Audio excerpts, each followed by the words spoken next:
You're listening to The Wedding Whisperer with Sarah Burton of Simply Love Studio in Lexington, Kentucky.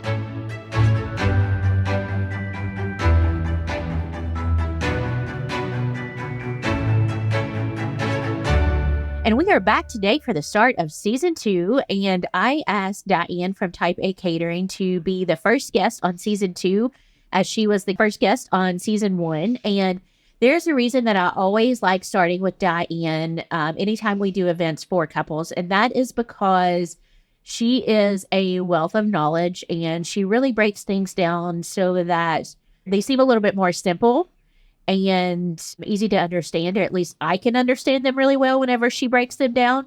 So we are going to start today talking a little bit about catering and talking about a recap of 2023 weddings and see where we are at going into 2024. Diane, thank you for joining me. Thank you for having me again, Sarah. I just feel like I'm so much more prepared to do this now, having done this once before. Even though it was a year ago, it's totally okay. It's fine. It's fine. No, I appreciate the opportunity to talk to you and, more importantly, to your listeners about weddings, because I'm passionate about weddings, and I feel like in the bride and groom space, there is not as much education as is needed, that they really go into this process not knowing very much, because let's be honest, there's not a class you take that says, hey, this is how you're a bride or a groom. You get on Instagram, you can look at the visual piece, but there's lots of parts and pieces to the wedding planning process that you don't see on Instagram. The pictures, I know they see, but I think they really need to peel back those layers and know what are all the parts and pieces that are behind this gorgeous picture. Absolutely. So the first thing I want to do is talk a little bit about your guest counts in 2023 for the weddings that you did. One of the ways that Type A Catering is a little different from some of the other caterers in the Lexington area is Diane will typically only do one wedding on a Saturday, sometimes even a weekend if it is a larger wedding. So she works very much hands-on with the couple instead of having a sales manager work with them. It is all her doing all of the back-end work, all of the rentals, and just making sure things happen. So Diane has a very good sense of what is happening and will probably know the answer to all of the questions I'm going to ask her. So let's talk 2023 just real quick and recap it. For your guest counts in 2023, do you know like an average of what you saw at your weddings? I think we probably averaged right about 100. We had quite a few weddings that were smaller than anticipated when they booked. And part of that is we do a lot of destination weddings. I would have never thought, even a decade ago, how many destination weddings we would do in Kentucky. Between the appeal of the horses and bourbon, and also there are lots of people that have connections to this state who may have moved on somewhere else. And quite frankly, if you live in Atlanta or Chicago or New York, your money goes a lot farther in central Kentucky than it does in the big city. And so because of that, we also have the travel piece. So I think that even though we're somewhat back to, I think, a pre-COVID normal as far as how events feel, I think the travel piece has affected guest count. So we had a lot of people who thought they might be at 125 or 150, and in reality, they ended up somewhere between 90 and 120. I think that is very accurate for what I saw as well, being an average. I think pre-pandemic, we were probably closer to the 150 to 175. And I really think that for couples to be able to stretch their budget as far as they can, they have definitely decreased the guest count. I would agree with that. Now, going into 2024, we are on some approved catering lists at venues. So probably the dearth of venues we work at is probably smaller this year. We're doing a lot of work at Castle and Key. We're doing a lot of work at the Signature Club, and then a lot of just one-off venues. But at Castle and Key, for instance, we're quoting a lot of guests counts that are at their max, which is like 175. So it'll be interesting to see if that number actually comes to fruition. I ask all my clients when we talk guest counts, whether the number they're wanting me to quote is a real number or if it's a guest count number. And usually, if we're quoting 175, it's because they've got a guest list that's 225 to 250. So we'll see. Okay. So let's talk a little bit about budgets, because I know that everyone that is listening wants to know about the cost of catering for a wedding. It tends to be close to 40 to 50% of the budget. Let's talk about a little bit about your average food quote for 2023 per person. So we tend to be on, I would say, the mid to the high side.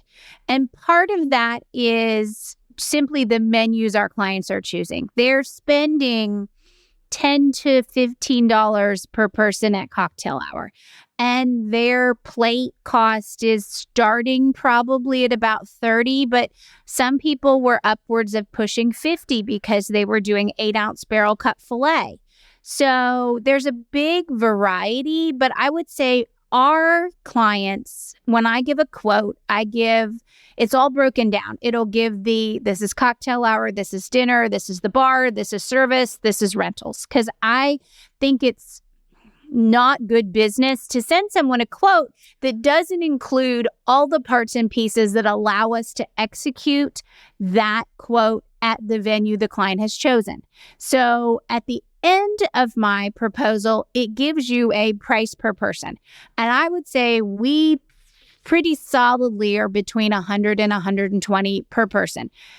That includes pretty much everything with the exception of the gratuity. Okay.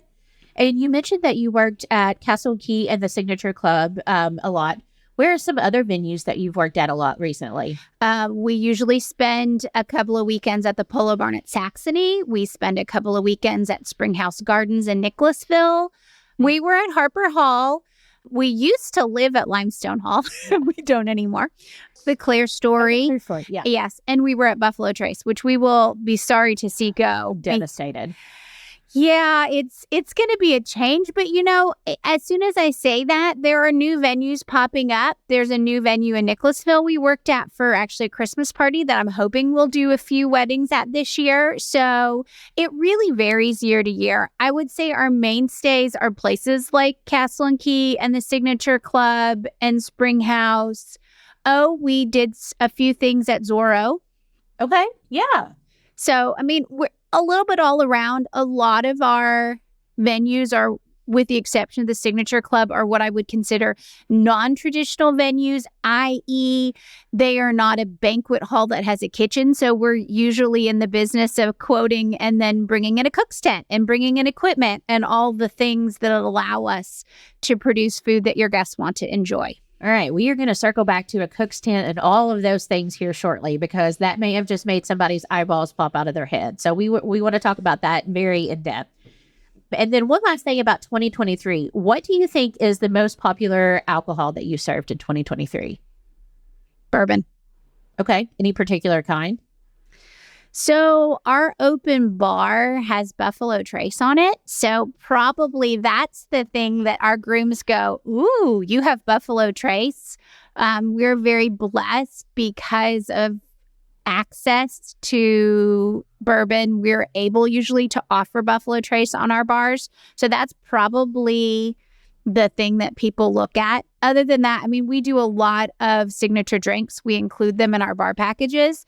And so usually we'll do a hers drink and a his drink. His drink typically is a bourbon based, whether it's a bourbon sweet tea or a bourbon Arnold Palmer or it's old fashions, something along those lines. For the brides, we do a lot of blackberry mint lemonade. This fall, we did a kind of a spin on an apple cranberry mule. So lots of fun things. All right, then. Well, let's dive into 2024. Where are we at on food cost rising? Has it kind of settled down a little bit, or is it still kind of on the rise? It is leveled off to some degree, though, like for instance, beef tenderloin is probably up 10% over where we were looking at last year.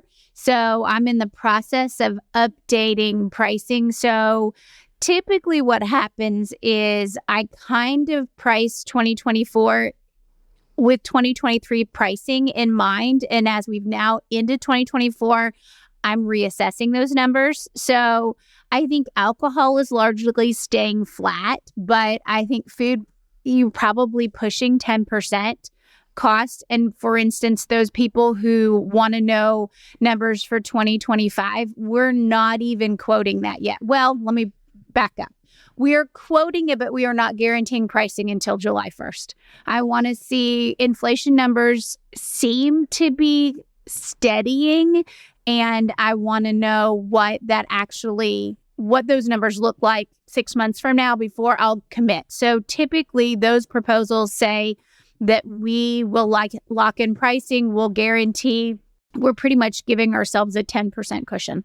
One of the things that I often hear in a meeting with a couple is that they think the buffet is going to be the cheapest option, or they think hors d'oeuvres are going to be the cheaper option. Is there really a huge price difference between hors d'oeuvres, doing a buffet, and a plated meal? It depends on what you pick. I have had people that have done a plated meal that their plate charge because they're willing to do a one entree for everybody plated meal, that their plate cost for that plated meal was less than if we'd done a double entree buffet, or in that range, but their staff is more. The thing you have to understand is in our business, there are multitude of price variables in there. There's the menu cost, the staffing, the equipment, and the rentals. And depending on where those numbers are, gives you the total. So I can do a buffet that's got carved beef tenderloin on it that's more expensive than doing a plated meal that's a chicken, a potato, and a vegetable. But I can also do a plated meal that the guests get to choose, hey, we want salmon or we want short ribs. And by the time you add staff, that's more. So it's hard to say this is more, this is more, this is more. Probably post-pandemic, and I would say at this point, we're really far enough away that we're doing buffets again. The most economical choice in my mind is a served salad with a buffet dinner. Guests come in, they sit down, the salad is there, the bread is there, and then they go to the buffet. Typically for those weddings, we're renting china for the salad and the buffet, but we're doing cocktail hour on disposable. Cake is on disposable. The bar may be disposable. It may be glassware. Kind of depends on where your budget is. These are those extras that we kind of figure in once we have a better idea of how we're doing with your budget. And then let's talk stations and family style. Talk to me about what those are, if a couple's not familiar. So the idea of stations is small plates. So the thought process is that people are going to make their dinner by visiting multiple stations. So a station might be tacos. So you might offer 2 kinds of tacos with chips and salsa. And then you might have a station, we make these lasagna cupcakes. So you pick from a lasagna cupcake and that has Caesar salad and bread and caprese salad. So your meal is a little bit of this and a little bit of this and a little bit of this. Now, the thing about that is the total cost is multiple stations. So occasionally I will get inquiries, hi, we would like to have tacos for $10 a person. And I write back and go, well, I can do a wedding reception that's just tacos, but it's not going to be $10 a person. That is based on the idea that somebody's going to make their dinner getting a few chips and 1 taco. And then they're going to go over here and they're going to have a slider with fries. And then they're going to go over here and they're going to do a pasta station. So all encompassing, they're probably between 30 and 40, depending on exactly what the stations are. Some of our clients will do a carving station with a couple accompaniments. We had somebody, they did beef tenderloin carved with a mashed potato martini bar as a station. So all of those pieces are out there to kind of figure out where's the total. Stations, the nice thing about stations is frequently we do stations on some kind of disposable just because it's very cost prohibitive to do stations on china just because, well, how many plates do you need? How many times people are going back? Sometimes we'll start people with a dinner plate and then we'll do disposable for the backup. So there tends to be a little bit of money in play. If you're not doing China, you have a little bit more money for the menu cost. Alternatively, family style is if you imagine sitting down at mom and dad's for a nice Sunday dinner and to the table comes a platter of ham and a platter of mashed potatoes and a platter of asparagus because it's Easter. So we do the same thing. Each table has usually 2 proteins, a starch, and a vegetable that come to the table. And so then it gets passed around. It's family style. Now, it's the most expensive style of service because you're plating 4 different items to each table. So that has to be served. And in addition to the food and renting the china, the plates, and all of that, we also have to rent serving pieces and platters, bowls, because I don't have enough matching pieces to do. If we have 20 tables, that means I might need 40 platters and 40 bowls and 40 serving spoons and 40 sets of tongs. That adds up. Now, there is elegance to it, but I'll be honest, I would say post-pandemic, we've done very little family style, and several of our clients that have initially wanted family style quoted have ended up with a served salad. That same menu they were looking at family style, but on a buffet because it saved them a chunk of money in staff and also in the rentals. So let's talk about some of the fees that are associated with hiring a caterer for the wedding day.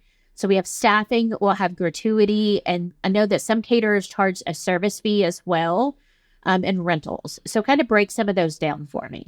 So we charge 10% on your rentals, but it actually doesn't really cost you anything because we run a lot of money through the rental companies, so they discount our rentals. So to have us do your rentals, I am compensated for the time I spend with the rental company through the 10% that they discount that I then mark up to the client. So that is a cost that you're going to incur no matter who your caterer is. And that's going to be for maybe your linens, your china, your flatware, your dishes, your serving utensils, all of those kind of things. It also may include, I have clients who we take care of their tent. We take care of their tables, their chairs. Really, budget is the constraining piece, but we'll have clients that'll go, I'm getting married in mom and dad's backyard. They've watched Father of the Bride and they know they can do that. And all it takes is money. We can bring in a tent. We can bring in that cook's tent we talked about earlier, which is essentially a temporary kitchen.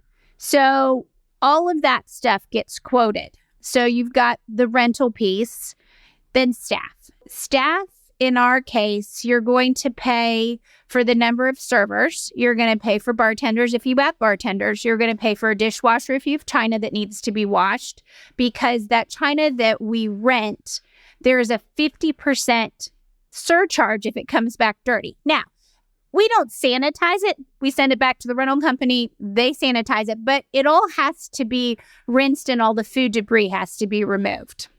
In addition to that, at minimum, you're going to have 2 kitchen people. Those are the people who are going to finish your food on site, whether it's cook your asparagus or finish your chicken. If I'm selling you a boneless, skinless chicken breast, well, actually, really, if I'm selling you pretty much any kind of chicken, I'm finishing it off on site because there's nothing worse than that stringy, nasty chicken. Well, that's because chicken is not designed to sit in hot boxes. I can get it from my kitchen to when I'm going to serve it 2+ hours later, and it's still hot, but the food quality is not there. We charge a gratuity. We charge a 15% on food and beverage that gets distributed between our staff, both the service staff and the kitchen staff, the bar staff, and that is just an additional charge we add. We do not charge a service fee some people charge a fee that's kind of like an admin fee. An admin fee. We don't charge that. That's built into the cost of the menu. And then for the gratuity, since you add that on, that means you do not have a tip jar out at the bar at the reception. I do not let my staff have tip jars unless the client is adamant that it be there. Occasionally, we will have a bride and groom that have worked in the service industry and they'll want a tip jar, but typically, no, we do not put a tip jar out. Okay. And then while we're still talking about rentals, we've talked about the cook's tent. Explain that a little bit more if someone is not familiar with that. So a cook's tent is typically a 20 by 20 tent that has sidewalls on it, has a light in it. Sometimes it needs a heater, depending on the time of the year. We essentially set up a temporary kitchen. So we'll bring in tables, we'll bring in ovens, we'll bring in warmers. We might bring in a fryer. We might bring in a stovetop. It just depends on what the menu requires. It gives us a place to work from. Occasionally, the venue, a lot of times like barns and stuff, they may be a big, wide open space. Well, there's no place for us to work. And quite frankly, you don't want us and we don't want to be front and center of your guests. So a cook's tent gives us a place to work. On occasion, if there is enough space in the venue, we'll pipe and drape off a section that will do that. But one of the things we have to keep in mind is we use propane equipment, and propane equipment cannot be run indoors. So that we have to look at as far as where that equipment is going to be. Off the top of your head, what are some of the venues that you typically have a cook's tent at? We typically have a cook's tent at Castle and Key. We typically have a cook's tent at Saxony. We typically have a cook's tent at Springhouse Gardens. Zorro needs a cook's tent. Anytime it's going to be a tent out in the field. Anytime. And that's when the logistics get really interesting because there's this wonderful thing called power. And people, I laugh because I am married to an electrical engineer. The story that I tell people is that I'm very grateful for that because years ago, we did a wedding at a bed and breakfast that really doesn't allow weddings, but the client had connections. And so we needed a generator. And typically generators come with these things called spider boxes. And a spider box is essentially this outlet that has cords off of it that, like in your house. So each breaker is a spider box. Well, they showed up, they delivered the generator, and then the guy went, "Now, when's the electrician coming to set everything up?" And I just looked at him. It was the morning of the wedding. There was a race at Kentucky Speedway, and they had sent all the spider boxes to the race. So they didn't bring us any. Now, that lovely electrical engineer husband of mine worked as an electrician's assistant when he was in college. So I called my mom and I was like, "Alan needs to bring you the kids." Because at the time, my kids, who are now 16 and almost 13, were probably, I bet my youngest was about 5. So my oldest was about 8. So couldn't stay home. My husband brought the kids to them and then came and he was my electrician and he set everything up. I don't know what we would have done otherwise. So, I mean, power's this big thing because when you do a tented wedding in a field, lots of people need power. You need the power for the lights for the tent. The DJ needs power. If you have a band, they need lots and lots of power. We need power. Restroom trailers need power. And then we keep going down that rabbit hole. The next thing we need is water. And we need water in a couple of ways. We might need water that's not drinking water, but we can use to rinse stuff. But we also need to bring in that drinking water for those water glasses because let's be honest, those people that have been drinking for 4 and 5 hours in July in Kentucky need water. So there are all these pieces people don't think about when they start out with, well, I won't have to pay for a venue if I get married in mom and dad's backyard. And the truth of the matter is, along those same lines is, okay, you're getting married in mom and dad's backyard. You're still going to need a restroom trailer. If you're in central Kentucky, likely if there's any land, mom and dad are on septic. So yes, there are bathrooms in mom and dad's house. They don't want 100 plus people going in and out of their house to use the bathroom, A. But B, septic systems are not designed for the number of flushes you will have. So that's problem 1. And then, no, you cannot run extension cords from the house. People think they can, but you lose amperage the farther you get away from the source of the power. And there's just not enough outside on enough separate breakers. So there are all these expenses. If you are planning to do a wedding in mom and dad's backyard, I would highly, highly recommend you hire a full service planner because they will help you with all of this. And day of coordination for a wedding like this doesn't cut it. And that not only hiring a full service planner, but someone that is experienced and has done it before. Doug Smith Designs, Candace Ford are two great examples that have done a good amount and know exactly what they need to do. We work with both of them several times a year. And yes, you absolutely need somebody because Candace and I did a wedding. I love Candace. We did a wedding this past year. And if both of us were not as experienced as we are, it would have been terrible because there were lots of things. There was weather. We all assume that it's not going to rain on our wedding day. And so there are all these decisions that are made, and we'll have clients go, well, we want an open door outside under the stars wedding. And I smile and I go, that's great. However, what happens if Mother Nature is not kind? This year we were lucky. This fall was extremely dry. I don't know that it rained really any of the Saturdays, but it can, and it frequently does. One thing I do want to circle back before we move on to is we talked about staffing. One of the things that I always recommend telling a couple to ask when they are booking a caterer is the staff. What are their roles? What do they do? And do they bust the tables at the end? Do they stay until the night is over if they are providing like the soft bar, which is like your soft drinks, your water and stuff? Or is that all packed up when they leave? Those are things to always ask. How does that typically work for you? There are kind of two answers to that. The first answer is if we're running the bar. If we're running the bar, everyone is going to be there until the end of the night because we're running the bar, which means we're also responsible for cleaning up for the bar. And I typically don't cut staff because this is where that many hands make quick work.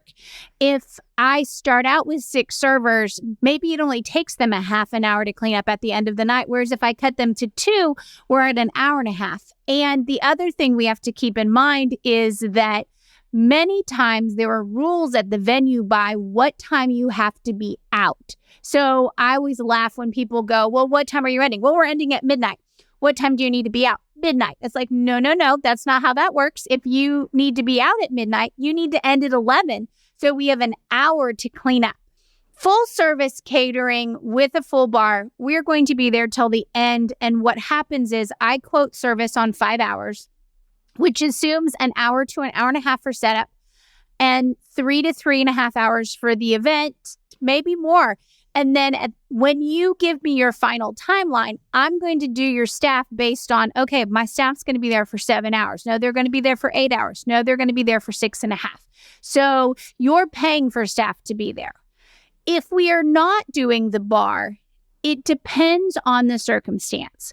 Sometimes we'll be there until after cake service, but once cake is generally cleaned up, if the venue provides the bar, then they're typically also providing water and some things like that. For instance, Harper Hall provides the bar. We're probably not there till the very end, unless we need to stay till the end to pull linens and take care of that piece. That's one of those places where we work in coordination with the wedding planner, whether it's a day of coordinator or full service, to figure out, okay, who's doing this piece? If you need us to stay, we will absolutely stay. But you are going to get charged for people to be there. Let's talk a little bit about the bar and ice on the wedding day. You and I have talked about this a million times. So a couple comes to us and says, I need a licensed bartender. Tell me what your response is. Well, so my first response is they don't exist. And this is one of those places where people are confused. And I have learned so much more about wedding and bars because I've done this for a long time. I have the only catering liquor license in Jessamine County / Nicholasville. And my ABC person who works for the police department, he calls me and asks me questions. We're actually doing his daughter's wedding this year. And it's because I've asked questions, and I also don't want to get in trouble. The problem is the things that get you in trouble with alcohol are not minor. The lawyer's bills are not minor. And I like having a liquor license. So first of all, licensed bartenders, caterers, and venues have liquor licenses. Bartenders have either been to bartending school and or have a STAR certification. And the STAR certification is essentially a class that take to talk about how to spot a fake ID, how to deal with intoxicated clients, how to cut them off. And the problem with, hey, I have buddies that are bartenders, they're going to come bartend at my wedding is, quite frankly, you don't want your bartenders to be your friend because they have a job to do and they need to make decisions that sometimes are unpopular. We cut people off. That's our job. I laugh because occasionally I'll ask somebody towards the end of the night, how you getting home? And if you're mouthy to me and just like none of your business, it's like, well, you're done drinking, because how you get home is of great concern to me. It's the same reason we don't pour doubles, we don't pour shots, and we don't call last call, because quite frankly, after a 4 or 4.5 or 5 hour bar, which is our max, no one needs to still be drinking. Let's talk about ice. Yes. So when you're doing a wedding, you typically have what's called an ice drop. I do. We get an ice delivery. And usually, quite frankly, it's more ice than we'll probably need. But depending on how hot it is, how much people are drinking, we typically will get a minimum ice drop for us is 20 pound bags. So that's 400 pounds of ice, which sounds like lots of ice. And it is lots of ice, except by the time you ice beer and you ice wine and you ice water glasses and you have ice for a non-alcoholic drink station and ice for mixed drinks throughout the course of the night, if it's hot, we go through a lot of ice, especially if the bar is somewhere where there's sun on the icing bins. You go through more ice. So yes, we typically get an ice drop. And anytime somebody tells me that they want to do their own drinks, do their own bar, the ice situation is literally the first thing that comes to my mind. And for me, even having done weddings for 15 years, I can't tell you how much ice to order. I can't tell you how to get an ice drop, all of those things. So it's another reason, in my opinion, to go through a professional, because who wants to actually go through the trouble of getting an ice drop on the day of their wedding? They don't. And furthermore, this is one of those places that's hard. It's better for us to throw away 5 or 6 bags of ice at the end of the night than to get halfway through your reception and because we've pinched pennies, be like, oh, we're out of ice. Sometimes being out of ice, we're right around the corner from a gas station. Sometimes we're 20 minutes plus. And so you figure, okay, 20 minutes there, 20 minutes back. Several of the venues we work at have ice available. And that's really the best situation because then they bill the client for it based on how much we use. But it really is varied from what that venue offers. So just talking about catering in general, if a couple is looking to book a caterer for their wedding day, when do they start looking for a caterer? Pre-pandemic, I would have said 12 to 18 months out. Post-pandemic, I was turning away work for October in August and September. So I think this is I think part of this is generational. I think that there are fewer people planning farther ahead. And I also think part of this is my bride and grooms keep getting older. And so I think because of that, they either go in two directions. They're the people that are older. Now that they've found their person, they're ready to get married. And so maybe they're using a 3-month timeline to plan a wedding as opposed to a 15-month timeline. Truthfully, you probably end up in the same place. The big issue is, are you a little bit flexible? Because, for instance, I might go to the rental company and this china might be gone, but something pretty similar is available. And if you don't care that much, then 3 months out, you may be fine. It really depends on the scope of the wedding. Our full service planner weddings that have full design and stuff, those I think are still running on a 6 to 9 month plus timeline, but are not as grand of a wedding. I think we're seeing people plan them in 3 months. I probably have less work for this spring than I've ever gone into a spring with. But at the same time, I feel pretty confident that we're going to book it. It's just that we're not going to have booked it as far out as we have in the past. So there's really no right or wrong time to book a caterer. Obviously, you need to have one for your wedding. I typically recommend, which obviously you can't book a caterer until you book a venue because some venues will have an in-house caterer. But if we are trying to be very cautious of our budget and stay on track, I usually like to get those catering quotes a little closer to the beginning stages of the planning rather than down the road so that we know where we're at budget-wise. And then one of the things that I want to talk about, we had a whole podcast on this last season, was tastings, because we see tastings on all of these TV shows. They're so lavish. They're so fun. Talk to me about how tastings really work in the real world, especially here in Lexington. They are varied is the biggest thing I would say. Everybody does them a little bit differently. Some people do big open tastings, maybe quarterly, where they offer a dozen entrees and a dozen past appetizers, and you get to see the high points of what they offer, but you might not get to taste everything that you're going to have at your wedding. We are a boutique experience, and we're priced as such. And what that means is when you come for your tasting, you get to taste your food. Now, not everything, i.e., if you're having stations and your station has brisket sliders and chicken biscuits and mac and cheese and coleslaw at one and 2 kinds of lasagna cupcakes and Caesar salad and caprese skewers at another, and we're carving beef tenderloin with a mashed potato martini bar, I'm going to shoot you an email and go, I need you to pick 6 things. One of our clients just came in for their tasting, and they're having a cheese and charcuterie board and then a Mediterranean station, and they're having a taco station. So we picked some pieces of the Mediterranean station. We picked some pieces of the taco station. So they got to hit the high points. Nobody really needs to necessarily have chips and homemade salsa. Let's be honest. If you like the tacos, probably you're okay with our salsa.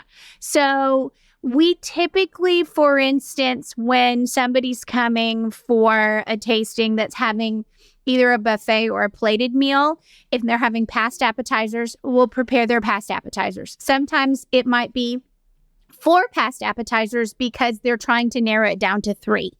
And then typically we'll do whatever the usually 2 proteins we're quoting on the menu and then the sides. But I'm not probably going to make you salad unless you feel really, really strongly you need to taste what a salad looks like, partially just because it's a lot of food. So we've talked a little bit about how you are a boutique caterer and a little on the higher end price-wise, because you are more of a full experience and you basically hold the couple's hand throughout the planning process. That is what I need when it comes to anything. I just need somebody to hold my hand, especially if I haven't done something. But not everybody needs that, or the budget doesn't allow for that. If a couple is on a very strict budget for their food, what do you think is the lowest that they could spend somewhere on catering now? Maybe Italian or barbecue, or like a taco bar through a chain restaurant. What do you think is kind of the lower end budget-wise now? I think you're probably looking at all in, probably starting at about $20 for food, plus some service, plus some disposable. I mean, there are everything, no matter who does it, it's more than just simply the food, whether it's a line item or it's built into the cost. I think you're probably minimum you're looking at spending on catering is probably $35 a person, and that's essentially not cocktail hour food-ish. That's not any bars. That might be a drink station that's got tea and lemonade, but probably 35 is a good guesstimate, be it barbecue, be it a pasta station from a local restaurant or a taco station. Can we talk for a minute, though, about what I have seen as a trend, and I think we need to have serious thoughts about, is food trucks. Is one of the things, that's one of the places people think they're going to save money, is they're going to bring a food truck or a couple of food trucks in. And I'm a math person. I was an engineer before I was a caterer. So everything to me, I translate to math. And I asked people, I was like, okay, so if you're having 200 guests and you have 3 food trucks and it takes a minute to serve each guest out of the food truck, it's going to take you 70 minutes to feed your guests if it's 1 minute per guest. And so I think there are some logistic issues with how that works also. I think that the disservice brides and grooms do to themselves, and they're very unhappy about, is they do not spend enough time at the beginning on their budget. I think that, and yes, Wedding Wire and The Knot, they have estimators out there, but I would really tell clients that you really need to do a hard look at your budget. And then I tell everyone, I said, decrease it by 10%. And that leaves you some overage, because everyone goes over their budget. And then start looking at where that money is going. Don't book a venue, book a photographer, book a caterer, think if you're not in line with your budget, and just keep telling yourself, well, we'll make it up somewhere else. You don't make it up somewhere else. In Lexington, venues are expensive. They're more expensive than all of those calculators are going to tell you they're going to be. And so I tell clients, if your budget says that you have $5,000 to spend on a venue and you just spent $8,000, you need to either add $3,000 to your budget or not book that venue. So I know in a couple of weeks, you are headed out to Las Vegas for the food show. Tell me what a food show is. So this is a boondoggle for my staff. About every 5 to 6 years, we go to something called the Fancy Food Show, which is the National Association of the Specialty Food Trade, is the fancy name for it. And it's all what's trending in food, specifically in higher end. We saw 6+ years ago how cheese and charcuterie were going on trend. We saw when signature drinks and all the fun bar stuff was coming out. It's what we see coming up. And so we'll go to Las Vegas for a couple of days and spend 3 days eating and looking at all the new and different things. We'll see everything from really cool disposable and displays to interesting crackers and chips and stuff that will help us accommodate guests with dietary restrictions. It's just an opportunity to kind of see what's coming up. I know Lexington, from talking to friends, we tend to be 2 to 3 years behind the big city as far as what's coming. And so in addition to the food show, we have Bridalist Classic Bridal Show coming up on January 28th at Embassy Suites on Newtown Pike. You will be there. We will. Tell me what you're doing for your booth. So we've picked turquoise. That's about as far as we've gotten. I let my kitchen staff is really creative. And so I have kind of taken that piece off my plate and I let them kind of go with it. So I think we're going like an aqua and turquoise. And I think we're going like peonies and hydrangeas. And that's as far as we've gotten. So we don't know what we're having food-wise. Oh, heck no. The menu is really about a week out. And I'll be honest, because we are going to the food show a week before the show, the bridal show, I suspect we will see things at the food show that will influence what we do. Okay, so because I thought the food show was after the bridal show, so it's first. Okay. It's first. So we go to Vegas the weekend before the bridal show. And the truth of the matter is, we will be back on Tuesday, Wednesday. On Thursday, we'll have to start prepping. So, but it may be that we see something on Sunday at the food show that we go, this would be perfect for the bridal show, and we run with it. Personally, I think submitting hot brown, or like the hot brown dip. You want hot brown dip? Oh, it's so good. And then the meatballs, because I know that Sadie hand rolls all of the meatballs. I know that they're amazing. Those are like the bacon. You like the bacon wrapped chicken with the peach pepper jelly. We've done fun things. We've done the pretzel bar before where we've done the beer cheese and we hung the pretzels. I don't know. Usually I try to do something fun. I try to do something that's a little different. We did Asian food one time. We've done our tacos or our nacho bar before. Something interactive. Usually we do some kind of fun mocktail. If you are listening to this after January 28th, the next bridal show will be August 18th at Clear Story. It's hit or miss on if Diane is at that bridal show. A lot of times it'll depend on if you have a wedding the night before.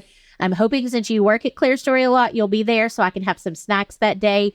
But I always recommend going to the bridal shows because that is a great opportunity for you to try food from caterers like Diane, who you may not have the opportunity to do a tasting from before you book them. So it's always a good opportunity to try, even if it's just a few small bites from them. Do not eat before you go to the bridal show. I can't tell you how many people start walking the show and they'll go, oh, we shouldn't have gone to brunch. No, don't go to brunch. It will be not as cohesive of a menu if you come to a bridal show, but you will be plenty well fed if you just come to a bridal show. Diane, thank you so much for joining me today. I look forward to seeing what you create in 2024. Thank you so much for having me. For more information about Simply Love Studio or to schedule your wedding consultation, go to simplylovestudio.com.